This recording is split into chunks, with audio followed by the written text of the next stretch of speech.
नमस्कार। इस कार्यक्रम में ज्योतिष के 51 महत्वपूर्ण सूत्र को हम लोग समझेंगे। इसे समझने से जन्म कुंडली को समझना कुछ आसान होगा। तो आइए इसे एक एक करके हम लोग समझते हैं। जन्म कुंडली के जन्मांग चक्र में पहला, चौथा, सातवां और 10वां घर केंद्र कहा जाता है और पहला और पांचवा और नवा भाव त्रिकोण कहा जाता है। तो केंद्र और त्रिकोण भावों में शुभ ग्रहों का होना शुभ फलदायी होता है और पाप ग्रहों का होना दरिद्रता लाता है। किंतु लग्नेश यदि पाप ग्रह है और लग्न में है तो शुभ फल ही देता है। दूसरा सूत्र है, लग्नेश यानी कि लग्न का स्वामी लग्न में ही हो या लग्नेश की लग्न पर पूर्ण दृष्टि हो तो व्यक्ति राजा के जैसे होता है, सुंदर होता है, श्रेष्ठ होता है, ज्ञानवान होता है, लोकप्रिय होता है, राजप्रिय होता है, प्रभावशाली होता है, धनवान और सुखी होता है। तीसरा सूत्र कहता है, लग्नेश केंद्र या फिर त्रिकोण में हो और लग्न पर उसकी पूर्ण दृष्टि हो तो व्यक्ति उच्च पद तक पहुंचता है। जन्म लग्नेश, चंद्र लग्नेश, सूर्य लग्नेश तीनों लग्न में हो या लग्न पर इन तीनों की पूर्ण दृष्टि हो तो व्यक्ति उच्च पदासीन, धनी और सुखी होता है। ग्रहों की दृष्टि के बारे में आप में से अधिकतर लोगों को तो पता होगा, जिनको नहीं पता है उनको बता देता हूं कि ग्रह जिस भाव में बैठते हैं उस भाव से सातवें भाव को पूर्ण दृष्टि से देखते हैं। लेकिन शनि, मंगल और बृहस्पति की दृष्टि में विशेषता होती है। शनि अपने से सातवें भाव को तो देखता ही है लेकिन अपने से तीसरे और दसम घर को भी पूर्ण दृष्टि से देखते हैं। मंगल सातवें घर के अलावा चौथे और आठवें घर को भी देखते हैं। बृहस्पति सातवें घर के अलावा पांचवें और नवें घर को पूर्ण दृष्टि से देखते हैं। पांचवा सूत्र है कि लग्नेश की लग्न पर, चंद्र लग्नेश की चंद्र लग्न पर और सूर्य लग्नेश की सूर्य लग्न पर पूर्ण दृष्टि हो तो भी व्यक्ति महान शासक होता है, अच्छा नेता होता है, सुखी होता है, धनी होता है और विश्वविख्यात होता है। छठा सूत्र कहता है कि 3, 6, 11 यानी कि त्रिकढ़ाए भावों में पाप ग्रहों का होना शुभ फलदायी होता है, किंतु 11वें भाव में समस्त ग्रह शुभ फल ही देते हैं। सातवां सूत्र कहता है कि 11वें भाव का स्वामी 11वें भाव में ही है तो व्यक्ति को धनी, सुखी और सौभाग्यशाली बनाता है। आठवां सूत्र कहता है कि छठे भाव का स्वामी छठे भाव में ही हो तो व्यक्ति साहसी और पराक्रमी होता है, शत्रुओं पर विजय प्राप्त करता है। नवां सूत्र कहता है कि तीसरे भाव का स्वामी तीसरे भाव में ही है, बलवान और उच्च राशि का है तो व्यक्ति जीवन में बहुत उन्नति एवं प्रगति करता है। 10वां सूत्र है कि 5, 9 भाव यानी कि त्रिकोण भावों के स्वामी यदि पाप ग्रह भी हैं तो अपनी महादशा या अंतरदशा में शुभ फल देते हैं, लेकिन पंचम भाव के स्वामी की अपेक्षा नवम भाव का स्वामी अधिक बलशाली और लाभकारी होता है। 11वां सूत्र कहता है कि 6, 8, 12 दुष्ट भाव होता है। इन भावों के स्वामी ग्रह जिस भाव में बैठते हैं उस भाव का नाश कर देते हैं लेकिन अपनी राशि में होने पर शुभ फल देते हैं। ऐसे भाव में बैठते हैं जिसके कारक ग्रह हैं तो श्रेष्ठ या फिर उत्तम फल देते हैं। 12वां सूत्र कहता है कि 8वें या फिर 12वें भाव में बैठे ग्रह हमेशा अशुभ फल देते हैं लेकिन शनि और गुरु कारक ग्रह होने के कारण शुभ फल देते हैं। 13वां सूत्र है कि अष्टमेश हमेशा अशुभ होता है लेकिन अष्टमेश लग्नेश भी हो तो शुभ होता है। सूर्य और चंद्र अष्टमेश हो तो वो अशुभ फल नहीं देते हैं। 14वां सूत्र है, छठे भाव में बृहस्पति शत्रु बहुत ज्यादा पैदा करते हैं लेकिन उन्हें पराजित भी करते हैं। 15वां सूत्र कहता है कि दूसरे और 12वें भाव के स्वामी ग्रह फलदायक नहीं होते हैं, वो जिस ग्रह के साथ बैठते हैं उसे के अनुसार शुभ या फिर अशुभ फल देते हैं। मित्र ग्रह के साथ बैठकर द्वितीय धन लाभ कराता है, शत्रु ग्रह के साथ बैठ करके धन का लाभ जो होना होता है उसको रोकता है। इसी प्रकार से द्वादशेश नवम भाव में बैठकर धर्म या कर्म में धन व्यय कराता है और षष्ठ भाव के स्वामी के साथ बैठ करके बीमारी में धन व्यय कराता है। अर्थात जिसके साथ होगा या जिस भाव में होगा उसी के अनुसार फल देगा।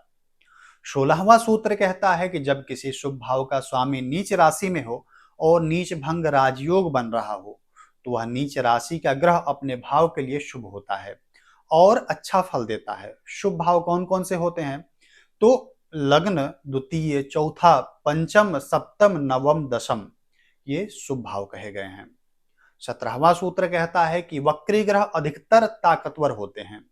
नीच राशि या शत्रु राशि में होने पर भी उच्च राशिस्थ ग्रह का फल देते हैं। 18वां सूत्र है सूर्य छठे भाव में होने पर सुख समृद्धि देता है। 10वें भाव में होने पर उच्च प्रशासनिक पद और धन यश दिलाता है। और 11वें भाव में होने पर जमीन, मकान, नौकर चाकर, वाहन सुख, राज्य सम्मान सभी कुछ दिलाता है। 19वां सूत्र है कि सूर्य के साथ कोई भी ग्रह बैठा हो तो वह ग्रह अस्त हो जाता है। जब सूर्य के साथ ग्रह होता है तो सूर्य के प्रकाश के कारण उसका प्रभाव समाप्त हो जाता है। वैसे तो सामान्य नियम यह है कि सूर्य के जितने अंश हैं उससे 12 अंश के भीतर जो ग्रह होंगे वो अस्त होंगे, लेकिन जब विशेष नियम की बात करते हैं तो सभी ग्रहों के लिए अलग अलग अंश हैं। जैसे चंद्रमा 12 अंश पर, मंगल 17 अंश पर, बुध 13 अंश पर, बृहस्पति 11 अंश पर, शुक्र 9 अंश पर और शनि 15 अंश के अंतर होने तक अस्त हो जाते हैं। जैसे सूर्य 10 अंश पर है तो जब चंद्रमा 22 अंश तक रहेंगे तो अस्त होंगे, मंगल 27 अंश तक होंगे तो अस्त होंगे। ऐसे ही सभी ग्रहों के बारे में जानना चाहिए। 20वां सूत्र कहता है कि सूर्य दूसरे या फिर 12वें भाव में होने पर नेत्र ज्योति को कम करते हैं, मंदाग्नि, सिर दर्द और मानसिक रोग भी देते हैं। 21वां सूत्र कहता है कि सूर्य द्वादश भाव में नीच राशि यानी कि तुला में बैठे हों तो जन्म कुंडली में कितने भी राजयोग हों सबको नष्ट कर देते हैं। 22वां सूत्र कहता है कि सूर्य 10, 11, 12, 1, 2, 3 राशियों में कहीं पड़े हों तो हृदय रोग, वायु विकार, गैस दर्द, रक्तचाप जैसे रोग देते हैं। 23वां सूत्र कहता है कि सूर्य के साथ बुध 7वें भाव में बैठे हो तो पति पत्नी में झगड़ा कराते हैं और अनबन पैदा करते हैं। 24वां सूत्र कहता है कि सूर्य के साथ बुध और शनि या फिर बुध, शुक्र और शनि कहीं भी बैठे हो तो चर्म रोग, संग्रहिणी, वायु विकार, तोतलापन या फिर क्षीण स्मरण शक्ति पैदा करा देते हैं। 25वां सूत्र है कि चंद्रमा कृष्ण पक्ष की अष्टमी तिथि से शुक्ल पक्ष की अष्टमी तिथि तक क्षीण होते हैं और शुक्ल पक्ष की अष्टमी तिथि से कृष्ण पक्ष की अष्टमी तिथि तक पूर्ण ज्योति होते हैं। पूर्ण ज्योति का चंद्रमा शुभ फलदायी होता है। क्षीण चंद्रमा स्वास्थ्य को बिगाड़ता है। प्रारंभ के 8वें वर्ष में, 12वें वर्ष में और 16वें वर्ष में व्यक्ति को चोट लगने की संभावना होती है। 26वां सूत्र कहता है कि चंद्रमा, बुध और शुक्र 1, 4, 7, 10वें भाव के स्वामी हो और अपने भाव में अकेले या फिर इकट्ठे बैठे हो तो अशुभ फल देते हैं। 27वां सूत्र कहता है कि क्षीण चंद्रमा, सूर्य, मंगल, शनि यदि केंद्र यानी कि 1, 4, 7, 10 भावों के स्वामी हो तो अपनी महादशा या अंतरदशा में अच्छा फल देते हैं।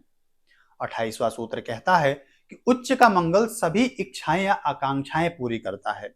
स्वराशिस्थ होने पर शुभ फल देता है और 3, 4, 5, 9, 10वें भाव में होने पर गौरव प्रदान करता है। द्वितीय भाव में निष्फल हो जाता है। 29वां सूत्र कहता है कि उच्च राशि का मंगल सप्तम भावस्थ हो और उस पर किसी पाप ग्रह की दृष्टि न हो तो व्यक्ति फौज में उच्चाधिकारी होता है, सांसद होता है, मंत्री होता है, राजदूत भी हो सकता है। 30वां सूत्र कहता है कि मंगल द्वितीय होकर एकादश भाव में हो तो व्यक्ति अपार धन संपत्ति वाला अर्थात करोड़पति या फिर अरबपति होता है। 31वां सूत्र कहता है कि मंगल दशम भाव में हो तो भाग्योन्नति कराता है, गौरवशाली बनाता है।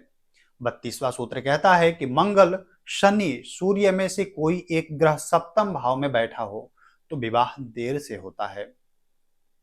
33वां सूत्र कहता है कि बुध ग्रह जिस भाव में अकेला बैठा हो उत्तम फल देता है, किंतु अन्य किसी ग्रह के साथ बैठा हो तो उस ग्रह के अनुसार फल मिलता है और बुध चतुर्थ भाव में निष्फल होता है।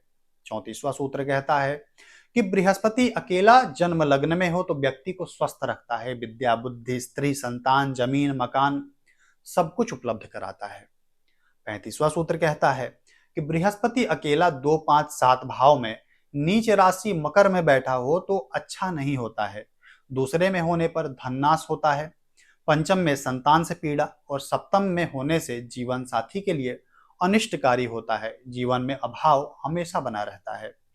36वां सूत्र कहता है कि बृहस्पति, चंद्रमा, बुध, शुक्र, शनि, राहु या केतु में से कोई एक ग्रह अकेला सप्तम भाव में बैठा हो तो वैवाहिक जीवन सुखी और समृद्ध रखता है।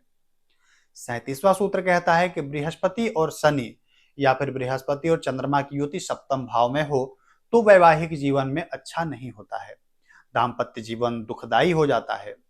38वां सूत्र कहता है कि बृहस्पति और चंद्रमा या फिर बृहस्पति और मंगल की युति अच्छे भाव में होने से सर्वसुखकारी और दीर्घजीवी योग होता है। 39वां सूत्र कहता है कि बृहस्पति, चंद्रमा या फिर बृहस्पति मंगल आमने सामने हो अथवा चौथे 11वें भाव में हो अथवा नवम पंचम में हो तो व्यक्ति की आर्थिक स्थिति अच्छी होती है, परिवार का भरपूर सहयोग मिलता है, सुख मिलता है, छोटे पद से उच्च पद तक पहुंचाता है, गौरव बढ़ाता है तथा व्यक्ति विश्वविख्यात होता है।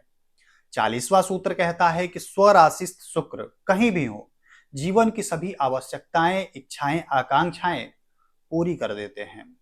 41वां सूत्र कहता है कि शुक्र जन्म लग्नेश, चंद्र लग्नेश और सूर्य लग्नेश से द्वादश हो तो व्यक्ति अपार धन संपदा का स्वामी होता है।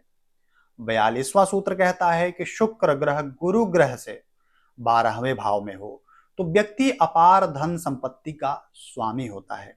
43वां सूत्र कहता है कि शुक्र 7, 8, 9, 10, 11, 12 भावों में कहीं भी बैठा हो तो वह कुटुंब, जमीन जायदाद, वाहन सुख देता है।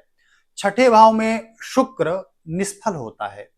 44वां सूत्र कहता है कि शुक्र द्वितीय भाव में बैठकर व्यक्ति को कामुक एवं विलासी करता है किंतु द्वादश भाव में धनवान और ऐश्वर्यवान बनाता है। 45वां सूत्र कहता है कि शनि 2, 3, 5, 9, 10, 11वें भाव में या फिर 10, 11, 7वीं राशि में कहीं भी अकेला बैठा हो तो व्यक्ति को वकील, जज, नेता, मंत्री या फिर पुलिस अधिकारी या फिर फौज में अधिकारी बनाता है किंतु कुंभ राशिस्थ शनि एक बार जीवन में उसके पद से जरूर गिरा देता है। 46वां सूत्र कहता है कि शनि के साथ चंद्रमा 7वें भाव में बैठा हो तो पति पत्नी में मनमुटाव होता है, अलगाव की स्थिति पैदा करता है, तलाक भी हो सकता है। 47वां सूत्र कहता है कि राहु 3, 6, 10, 11वें भाव में शुभ फलदायी होता है। 48वां सूत्र कहता है कि केतु किसी भी भाव में बैठा हो उस भाव के फल की कमी करता है, मंगल के साथ हो तो मंगल के फल को दोगुना कर देता है। 49वां सूत्र कहता है कि राहु के साथ शनि या फिर सूर्य या फिर शनि सूर्य दोनों ग्रह मिलकर के जिस भाव या ग्रह पर प्रभाव डालते हो तो उस भाव या फिर ग्रह से संबंधित वस्तु नष्ट हो जाता है। 50वां सूत्र कहता है कि पंचम और नवम भाव में राहु या केतु किसी भी ग्रह के साथ बैठे हों तो अच्छा ही फल देते हैं।